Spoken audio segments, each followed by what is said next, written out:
Nga parikoy, another trouble na po itong kuanon.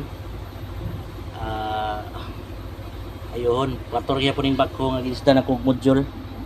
So, ang iyang kuan monitor dili mo siga, pero nasa supply dili mo ang iyang kuryente nga supply dili makakuan sa sulod, dili ka sulod pati kining panel sa aircon or iyang control kay hindi po siya musiga pero nasa supply gikan sa one relay of fuse paingon dire so dili siya mo on.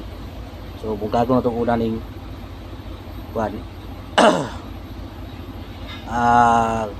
panel sa aircon. So atong testiran ang mga capacitor. So nalina ko bungkag itong girahon. So dili kadri mo tester kay namin siya ikondre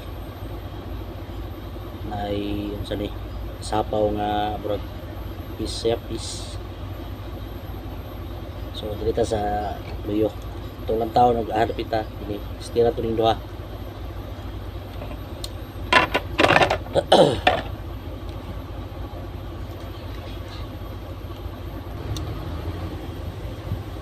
So naa siya nasa dili siya daot ini nga kapasitor dili isa. So wala siya ning lihok ang kuan yang pointer sa tester di pareha ning isa. So daot to siya piling dire wala gining lihok at kini mo lihok siya ug gamay kini. So wala ini paglait so kini siya.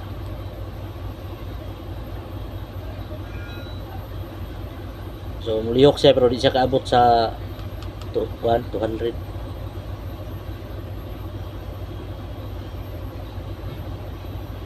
Short siya so daot gid siya.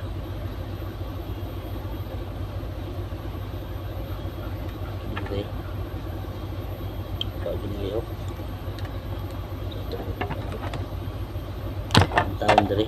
So nara sunog siya kana kini kapasitor kini diode pang siguro ni unsa ni buwak siya ni burot kini. So daot na ni siya pati raw ni burot sidana ni siya. Sunod na to ning sa monitor.